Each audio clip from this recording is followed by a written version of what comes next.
Можно ли как-то скорректировать уровень жизни, чтобы снизить уровень храпа?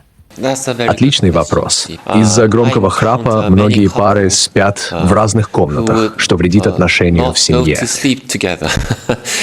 Если у человека есть лишний вес, снижение веса само по себе иногда решает храп до 50-60%. Алкоголь тоже влияет. Люди часто храпят сильнее после вечерней выпивки, так что уменьшение потребления алкоголя помогает. В целом, следить за своим здоровьем, больше двигаться и хорошо высыпаться — это все факторы, которые снижают храп.